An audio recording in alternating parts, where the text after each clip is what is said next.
सब एक हैं, उन्हें लोगों को लड़ाया जा रहा है। और कैसे लड़ाया जा रहा है? ओबीसी को यह बात पहचानने ही नहीं दिया जाए। त्रिवेणी संघ का नारा अर्जक संघ तक आगे बढ़ा। और देखिए ये दर्शन आइडिया ऑफ इंडिया का, हमारे यहां समाजवादी आंदोलन चला और जिस बीपी मंडल की आज पुण्यतिथि है, उन बीपी मंडल को समाजवादी नेताओं की श्रृंखला में सबसे ऊपर माना जाता है। और यहां से देखिए कि क्या हमारी आज की लड़ाई है। वो नागपुरी लोग, देखिए कुछ बात तो मैं ऐसी जरूर बोलूंगा जिसके लिए या तो बहुत प्रसिद्ध हूं या बहुत बदनाम हूं। हमारे यहाँ क्या दिक्कत है उत्तर प्रदेश में, बहुत वरिष्ठ लोग मंच पर बैठे हुए हैं। हमारे यहाँ अगर सर कांवड़ ढोने लोग जाएं, कांवड़ समझते हैं ना, कांवड़ ढोने जा रहे हैं तो आपके ऊपर उत्तर प्रदेश का मुख्यमंत्री हेलीकॉप्टर से फूल बरसाएगा। और अगर एजुकेशन मांगने और नौकरी मांगने जाओगे तो लाठी बरसाएगा और बुलडोजर चलवा देगा। यह है उत्तर प्रदेश का राम राज्य। तो हमारे यहां जो हेलीकॉप्टर और बुलडोजर के बीच में सारा राम राज्य चल रहा है, आपके यहां तो फिर भी गनीमत है, इसलिए आपके यहां कड़वी बात बोल लेता हूं। और वो बात यही है कि लोग हमें आपस में तुड़वा रहे हैं। ये लोग इस मुल्क को हिंदू राष्ट्र बनाना चाहते हैं। और हिंदू राष्ट्र बनाने वालों के सामने डॉक्टर अंबेडकर ने एक वाक्य लिखा था। इस वाक्य के बाद मैं अपनी ओबीसी वाली बात कह रहा हूं। पाकिस्तान और द पार्टीशन ऑफ इंडिया किताब में डॉक्टर अंबेडकर ने साफ लिखा है, अगर हिंदू राष्ट्र हकीकत बनता है तो वो इस मुल्क के लिए सबसे बड़ा अभिशाप होगा। हिंदू कुछ भी कह लें, हिंदू धर्म स्वतंत्रता, समानता व बंधुता विरोधी है। ये लोकतंत्र से मेल नहीं खाता है। इसलिए किसी भी कीमत पर इस मुल्क को हिंदू राष्ट्र बनने से रोका जाना चाहिए। ये डॉक्टर अंबेडकर साफ तौर पर लिखते हैं। अब मेरा एक सवाल, इतनी साफ बात डॉक्टर अंबेडकर ने किसी और के लिए लिखी है क्या? मैं आपसे पूछ रहा हूं, आप बताइए। किसी के लिए डॉक्टर अंबेडकर ने यह लिखा है क्या कि यह लोकतंत्र विरोधी है, ये मानवता विरोधी है, इसे किसी भी कीमत पर रोका जाना चाहिए? ये चेतावनी डॉक्टर अंबेडकर ने किसी और चीज के लिए दी हो तो बताइए। इसका मतलब डॉक्टर अंबेडकर को पता था कि इस मुल्क में कुछ दिन बाद ऐसे लोगों का भी सत्ता आएगी जो भारत के संविधान को तार तार करते हुए इस मुल्क को एक धर्म का राष्ट्र बनाने की कोशिश करेंगे। इसलिए मैं उन्हें अपना नायक मानता हूं कि हमारे नायक को पहले से पता था कि इस मुल्क के ऊपर सबसे बड़ा खतरा क्या है। और इसलिए वो लोग इंसान को इंसान से लड़ा रहे हैं। आओ हमारा दर्शन देखो। समाजवादी आंदोलन और त्रिवेणी संघ अर्जक संघ का नारा क्या था? 100 से कम न 1000 से ज्यादा, समाजवाद का यही तकाजा। इसका मतलब क्या है कि किसी के पास बहुत ज्यादा ना हो और किसी के पास बहुत कम ना हो। ऑक्सफैम की रिपोर्ट आई है 2022 में कि इस मुल्क में 1% लोग 40.5% संपत्ति पर गुजारा कर रहे हैं। समझ रहे हैं ना आप लोग? पढ़ा होगा ना आपने? यानी अगर 100 लोग इस देश में रहते हैं और 100 रुपया इस देश में है तो एक आदमी के पास 40 रुपया है। और वही ऑक्सफैम की रिपोर्ट कह रही है कि इस मुल्क के 50% लोग 3% पर गुजारा कर रहे हैं। यानी 50 लोग केवल 3 रुपए में गुजारा कर रहे हैं। और इस 50 को अगर एक्सटेंड कर दीजिए तो 90 लोग 10 रुपए में गुजारा कर रहे हैं और 10 लोग 90 रुपए का कब्जा किए हुए बैठे हैं। इसलिए हम ये बहुजन की जब बात करते हैं तो उन मुल्क के 90% लोगों की बात करते हैं जिनका 90% पैसा और संपत्ति 10% लोग कब्जा किए हुए हैं। और ये बात जान जाए ये मुल्क। इसलिए आज की डेट में इस देश की सबसे बड़ी अगर कोई जरूरत है तो वो है जाति जनगणना। अगर जाति जनगणना नहीं होगी तो ये पता ही नहीं चलेगा कि ये कब्जा करने वाले 1% लोग कौन है। और इसलिए मैं आपको धन्यवाद देता हूं कि आपने अपने विषय में मुझे जाति जनगणना पर बोलने के लिए कहा है। भाई हम भी तो जानना चाहते हैं कि मेरे मुल्क का वो एक आदमी कौन है जो 40% कब्जा कर लिया। कहीं वो वही तो नहीं जो पैसा लेकर विदेश भाग गया और जब वो भाग रहा था तो चौकीदार सो रहा था। आखिर चौकीदार किसकी चौकीदारी कर रहा था? नीरव मोदी, ललित मोदी, विजय माल्या, इनमें कोई भी, चंद्रपुर के लोगों, एक बड़ी गंभीर बात आपसे कह रहा हूं, इस मुल्क में अगर किसी शेड्यूल कास्ट, शेड्यूल ट्राइब और ओबीसी कोई व्यक्ति इंजीनियर बन गया और उसने एक गलती कर दी, तो इस मुल्क के पढ़े लिखे लोगों ने रिजर्वेशन को गालियां दी हैं। बताइए मैं गलत कह रहा हूं कि सही कह रहा हूं? बताइए गालियां दी कि नहीं? अगर एक एससी एसटी ओबीसी व्यक्ति से गलती हो जाए, एक डॉक्टर ने गलती की, तो उन्होंने कहा ये शेड्यूल कास्ट, शेड्यूल ट्राइब और ओबीसी के लोग मेरिट नहीं होती है, ये रिजर्वेशन से आए हैं, ये ऐसे होते ही हैं, और हमारे लोगों को गालियां दी। कल्पना करिए, ये देश को लूट कर जो विदेश भाग गए, इनमें अगर एक भी एससी एसटी ओबीसी होता तो ये हमारे लोगों का जीना हराम कर देते। ये सारे तो वही हैं जो मुखत से जाए थे ब्राह्मण, बाहुर नाम क्षत्रिय। हमारे लोग लूटने वाले नहीं है, और उन्हें कौन बचा रहा है? ये विदेश भाग गए, ये लोग कौन हैं और किसका पैसा लेकर भाग गए? वो बेच रहे हैं भारत को। अब आइए कंटेम्पररी इंडिया की बात करते हैं। और एक ओबीसी प्रधानमंत्री, अरे भाई 75 साल में इस देश को प्रधानमंत्री कोई मिला तो उसने अपनी जाति क्यों बताई? इस देश के शेड्यूल कास्ट, शेड्यूल ट्राइब को एक अपमान और झेलना पड़ता है कि नहीं? वो हमारे ऊपर तोहमत लगाते हैं कि हम जातिवादी लोग हैं, हम जातिवाद करते हैं। बताइए सही कह रहा हूं गलत कह रहा हूं? वो हमें जातिवादी कहते हैं ना।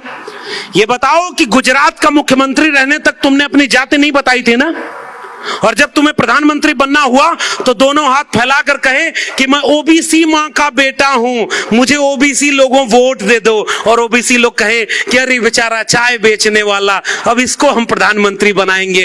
कितना प्यारा नारा दिया था। वो बेच रहे हैं भारत को, मैं चैन से कैसे सो जाऊं, वो लूट रहे हैं भारत को, मैं चैन से कैसे रह जाऊं, सौगंध मुझे इस मिट्टी की, मैं देश नहीं बिकने दूंगा। और आप सब ओबीसी लोग उनको वोट दे दिए, और उसके बाद वो चौकीदार शुरू किया। पहले रेल बेच दिया, किस प्लेटफॉर्म पर चाय बेची नहीं पता, किस ट्रेन में चाय बेची नहीं पता, उसे चाय बेचते किसी ने नहीं देखा, लेकिन उसके भक्त सब मान लेते हैं कि हाँ चाय बेचा, और वो रेल बेच दिया, देश बेच दिया, और उसके भक्त कहते हैं कहां कुछ बिक रहा है, अच्छे दिन तो आ गए हैं। उसने वो बारी बारी बेचना शुरू किया। बताओ चंद्रपुर के लोगों, आप सबसे जागरूक लोग हो, इस देश में सबसे ज्यादा अगर कोई शेड्यूल कास्ट और शेड्यूल ट्राइब का कर्मचारी है तो वो सबसे बड़ा सरकारी संस्थान कौन है? रेलवे है कि नहीं? सबसे ज्यादा कर्मचारी आपके रेलवे में थे ना। और रेलवे को बेचने का मतलब समझ रहे हैं? वो आपके जितने लोगों को नौकरी मिली थी सबकी नौकरी खत्म। रेल बिक गई, बैंक बिक गया, LIC बिक गई, और नवरत्न कंपनियां बिक गई, BSNL बिक गया। सारा बारी बारी करते बेचते चले जा रहे। और उसके बाद उस फकीर ने एक बात कह दी है कि मेरा क्या है जी, मैं तो फकीर आदमी हूं, झोला लेके चल दूंगा। चंद्रपुर के लोगों, मैं आपसे पूछने आया हूं, हमारे आपके बच्चों का क्या होगा अगर ये सारा कुछ बिक गया तो? ये सवाल हमारा है कि नहीं? उस झोले में वो फकीर क्या क्या भर रहा है? मैं एक बात कहने आया हूं, वो शिक्षा को भर रहा है। मैं दिल्ली विश्वविद्यालय का एक प्रोफेसर, ठेके पर प्रोफेसर हूं, आज हूं कल नहीं रहूंगा, कोई भरोसा नहीं है, कुछ भी स्थायी नहीं है इस देश में। और वो शिक्षा को कैसे बेच रहा है, एक वाक्य में समझिएगा, और तब मैं मंडल कमीशन पर आता हूं। इस देश में जब महात्मा फूले और जो सावित्रीबाई फूले ने स्कूल खोला तो ब्राह्मणों ने इसी महाराष्ट्र सतारा पुणे भिड़ेवाला में बड़े बड़े पोस्टर लगाए थे कि ये धर्म का अपमान कर रहा है, ये शूद्र बच्चों को पढ़ाएगा और महिलाओं को पढ़ाएगा। तुम्हारा कैसा धर्म जिसमें हमें इंसान ही नहीं समझा गया और हमें पढ़ने से रोका गया? वो धर्म हमारा था क्या? वो भगवान अगर हमारा था तो वो मूर्ति से बाहर आकर क्यों नहीं कहा ब्राह्मण को कि ये शूद्र भी हमारा है, इसको पढ़ने का हक चाहिए? और अगर तुम्हारे भगवान ने हमें पढ़ने का हक नहीं दिलाया तो वो भगवान हमारा कैसे हुआ? और भारत के लोग तो कहते हैं फूले और अंबेडकर हमारे लिए उससे बढ़कर हैं जिन्होंने हमारे हाथ में कलम और किताब पकड़ाई है, इसलिए हम उन्हें अपना नायक मानते हैं। और वो स्कूल खोलना एक क्रांति थी। और उसके बाद आजादी के बाद नए लोग जब पढ़ना शुरू किए तो रिजर्वेशन लागू नहीं किया। 2019 तक। अब आइए मैं इस ओबीसी प्रधानमंत्री के सामने ओबीसी की बात रखता हूं। दोनों हाथ फैला करके उसने कहा ना कि मैं ओबीसी मां का बेटा हूं। उसने कहा ना कि कैबिनेट में मैंने 27% ओबीसी मंत्री बना दिए। 14 अप्रैल आ रहा है और कल देखिएगा वो फकीर बाबा साहब की मूर्ति पर माला पहनाएंगे। वो लोग बाबा साहब की मूर्ति पर भी माला पहनाएंगे और झुक करके कहेंगे कि मैं आज प्रधानमंत्री हूं तो बाबा साहब की वजह से हूं। और जैसे ही मूर्ति की तरफ से हटेंगे, पहला काम ये करेंगे कि देखो कुछ और ऐसा बेचने से रह तो नहीं गया जिससे अंबेडकर के सपनों का भारत न बन जाए कहीं। कैसे, वो मैं आपको बता रहा हूं। शिक्षा बेचना इस मुल्क को बर्बाद करना है। और नई शिक्षा नीति 2020 कहती है कि 40% सिलेबस ऑनलाइन मोड में होना चाहिए। 40% सिलेबस अगर ऑनलाइन मोड में हो गया तो 40% टीचर कॉन्ट्रैक्ट पर हो गए कि नहीं, प्रोफेसर कॉन्ट्रैक्ट पर हो गए कि नहीं। दूसरी पॉलिसी नई शिक्षा नीति 2020 कहती है कि इस देश में 45,000 केंद्रीय सरकार के डिग्री कॉलेज हैं। अगले 20 साल में हम उन्हें क्लोजर और मर्जर की पॉलिसी के तहत 15,000 डिग्री कॉलेज कर देंगे। यानी नए डिग्री कॉलेज और स्कूल खोलने की बजाय वो जो खुले हुए स्कूल हैं, अगर स्कूल और डिग्री कॉलेज में मिनिमम क्राइटेरिया 3,000 एंड 5,000 स्टूडेंट की क्राइटेरिया फुलफिल नहीं होगी तो एक स्कूल को दूसरे स्कूल में मर्ज कर दिया जाएगा। एक स्कूल को दूसरे स्कूल में क्लोज करके सबमिट कर दिया जाएगा।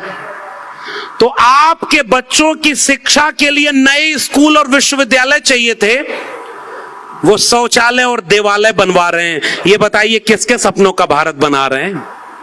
और इसलिए अब ओबीसी समाज की चिंता, अगर ओबीसी इस देश के प्रधानमंत्री खुद को कहते हैं कि मैं ओबीसी मां का बेटा हूं, तो एक बात बताओ ओबीसी प्रधानमंत्री, आज तक 9 साल में एक बार भी आपने ओबीसी के सबसे बड़े नायक बीपी मंडल को कभी याद क्यों नहीं किया।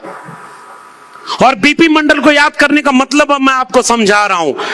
1980-77 में जब जनता पार्टी की सरकार बनी तो मंडल कमीशन गठित हुआ।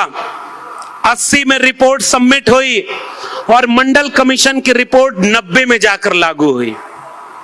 और वो लोग कितने शानदार लोग थे जिन्होंने 1950 में आजाद हुए भारत को, भारत कैसा बनेगा इसका खाका खींचा डॉक्टर अंबेडकर ने। और भारत रत्न मिला 40 साल बाद 1990 में। और 14 अप्रैल को छुट्टी की घोषणा कब होती है? 1990 में। 40 साल तो लग गया इस देश को ये बात कबूल करने में कि बाबा साहब डॉक्टर अंबेडकर भारत रत्न हैं। अरे भाई, तुम्हारे भारत रत्न का कद बढ़ गया वो अगर बाबा साहब को मिला, क्योंकि वो भारत रत्न नहीं विश्व रत्न थे, क्योंकि वो इंसानियत को इंसानियत का पाठ पढ़ा रहे थे।